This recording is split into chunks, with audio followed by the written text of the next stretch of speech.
Hello and welcome to Wild Conversations. I'm George Bumann with a Yellowstone Life, out here on an amazing spring day on the edge of Yellowstone National Park. Yes, it's still closed. Rumor has it that things could start opening up here within a week or so, but we'll keep you posted on that. But today's topic of conversation is coming to your senses for better wildlife observation. Now, and this is, to be clear up front, this is not coming to your senses like the authority figure would tell you to do to get a good job and be responsible. No, this is coming to your senses in the most elemental way. Tuning into your hearing, your vision, and scent and taste, the feeling of sun on your skin and the breeze on the back of your neck. These senses are absolutely critical for you to have the amazing wildlife encounters you really want to. And this can sound too simple at the onset, but we're going to start out by just addressing the issue of senses themselves. Some feel like their senses are compromised and they're at a disadvantage. Well, we'll talk about how to deal with that, how to practice using your senses better, and then also, of course, the things you get to see and experience because of it. So, number one, a lot of people will say, well, my hearing isn't what it used to be, or my vision is compromised for whatever reason, and that's pretty common in our world, but that's an important thing to realize is okay. What we're talking about more today is that you use your senses that you have better, regardless of what they are, not in comparison to other people, but how well do you use the hearing you have? How well do you use the eyesight that you have? And the reason I say this is personally, I realized really early on in studying birds that I could not hear the recording of the blackpoll warbler. Maybe it was from too many firearms and too many power tools, but I just could not hear that bird whose calls were 10 to 12,000 hertz, kilohertz, or no, that would be hertz. I played the recording over and over and I couldn't hear it. I lost that. But each of us have these compromises, but the important thing is that you use the ones you have better. And what I mean by that is our nervous system is designed to accentuate and take advantage of those things that we do have and compensate for losses that we may have incurred. So for instance, for the blind, a lot of times people will say that the blind have better hearing than we do. And research has shown that they actually don't. They have as good a hearing as most everyone else of us. Sorry, I'm being distracted by my own COVID cut here, or lack thereof. But they use their hearing better. And what is meant by that is that they actually build their nervous system around fine-tuned use of their hearing when the rest of us are just taking it for granted or leaning on other senses. So there was a wonderful story shared by an art mentor of mine that he was told by one of his mentors at the academy in Europe, and that was that they had a blind person on every lookout tower in Britain during the Blitzkrieg. And even though every one of the soldiers could hear the German aircraft coming, it was the blind who could actually tell what direction they were coming from. And he went further into this because this particular professor, this mentor, was blind himself. And he took a pin and he asked this young mentor of mine at the time, to examine it and then hand it back to him, which he did. And this professor threw the pin over his shoulder and into this big shag carpet in this palatial office of his. And then he said to this young man, "Go find it." Which he was just dumbfounded, like, how am I going to find a pin in this shag carpet? And he spent several minutes on his hands and knees looking for this pin. And after a few minutes, his mentor told him to get back in his chair, sit down, and this blind man walked directly over and picked up the pin and handed it back to him. He had honed his hearing. He had honed his sense of space, even though he could not use his eyes. And he said to him, "You have eyes, but you don't see."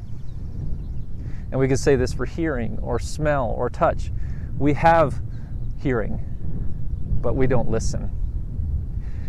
And so a really important thing for us to do is start to practice them, start to use them, and recognize how amazing they are, even if they aren't top shelf compared to someone else's sense of hearing or smell. And so one of the great exercises for doing this in regards to hearing is creating a sound map. So do something every day. Even if it's just a little bit, it's important that you do it regularly. It's like learning a musical instrument. Finding the G string or trying to be able to create a D chord or things like that, we don't naturally do it. It takes building of the muscle memory. It's actually a neuron memory or a building up of neurons around a particular task. So the more you regularly do it, and in this case I would say a sound map is an incredible way to start honing your hearing, because you're going to get that amazing photograph of a lifetime, that one little animal chirp or alarm that's going to tip you off to the presence of that situation. It could be really subtle, and if you aren't aware of it, you're going to miss it. So one of the things I would do is, like in this very setting right now, I'm hearing some birds calling over here, and it helps to even point. I'm hearing that bird that makes that warbly, bumpily sound over here. That sputtering call is coming from over there. The creek is loud over this way. A jet went over here is just a moment or two that direction. There's a sing-songy bird over here. You don't need to know the names of these things, and that's an important thing to emphasize. Don't get discouraged because you can't tell a white crowned sparrow from a yellow warbler or an American robin. It doesn't matter. What matters is that you're aware of what's around you. And the more you do this, do it in the 30 seconds or 10 seconds that you walk from the front door to the car. You can do this anywhere. You can do it in the office if you're back at work. You can do it in a natural environment. But the thing is, and the most important thing is that you do it. And so repeatedly revisiting this, even though things like our hearing is working subconsciously, we're hearing things as we sleep, we're smelling things as we sleep, even though our eyes shut down, we're pulling in things from our environment. The key to finding a lot of these cool, subtle wildlife things is that you have to pick up on these things and bring them into the conscious mind and recognize them. And part of this recognition is going through this practice.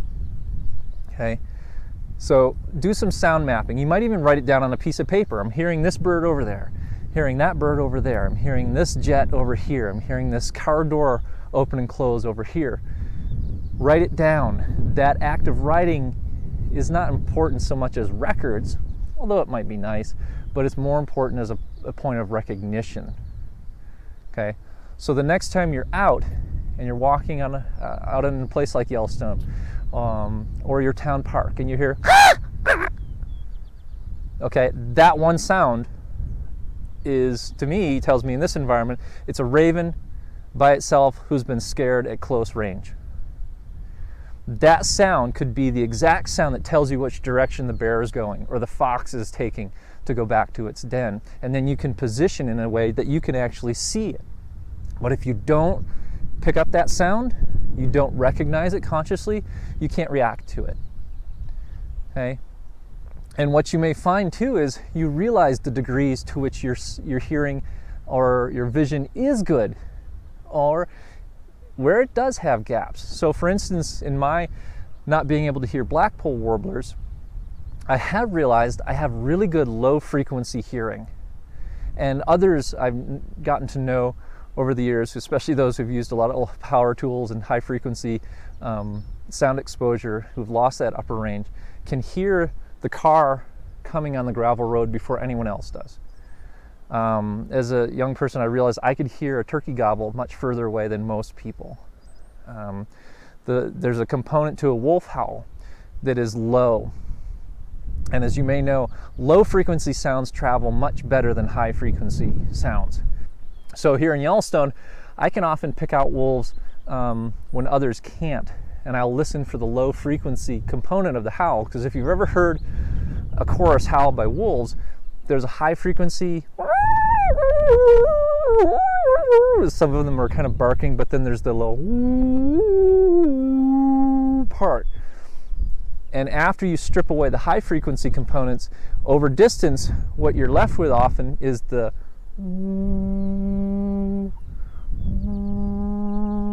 component of that howl. See? So our vision is also really adept at picking up nuances in our environment if we practice it. And so spotting that animal, picking up on that signal or that cue in the environment to tell you what's going on could be as simple as that. You know, we pick out differences in patterns. That's why probably a lot of you are picking out the hairs on my head here that are flying around, because we naturally pick out movement and breaks in pattern. So a break in pattern would be something like the grass is laid down in one particular stretch from an animal passing along through that grass, whereas all the other grass is standing up nice and tall and straight. With the sunlight just right, you can see those grasses laid down in a particular direction. We pick those things out naturally. And we often see in Yellowstone, because of the big open vistas, people go right to the binoculars. It's so often that we jump to those optics, but we don't use our eyes right. And by using those eyes right, again, it's learning that we pick up on changes in patterns and learning that we pick up on movement. And using our eyes well for what they're designed for first is key. Don't put up the binoculars, stand and just look around. But don't move too fast. And this is the thing that people do with binoculars, is scan like this.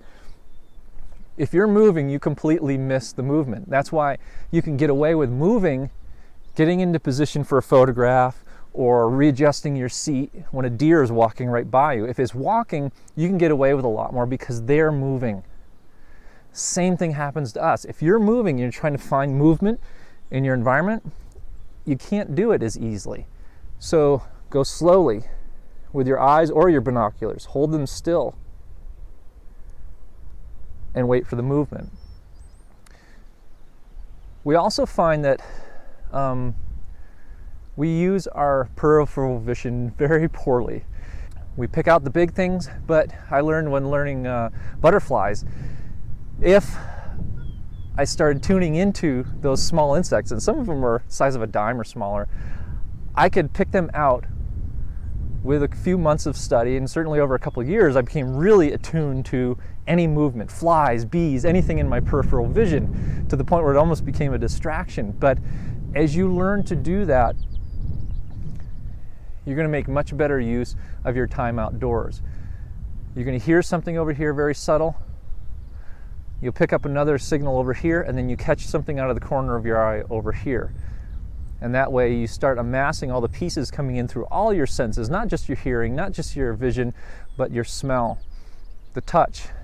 Knowing that the wind is coming from this way and going in that direction, I know that I need to be over there downwind of where this animal might cross on the trail.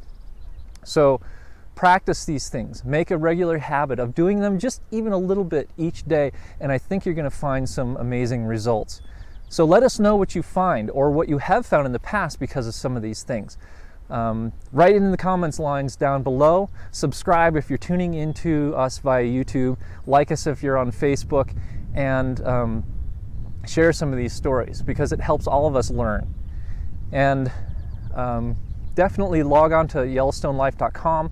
Download our free 5 things you can do right now to tune into animal language that'll help you further along on this journey. Please share this if you think this would be helpful to others that you know.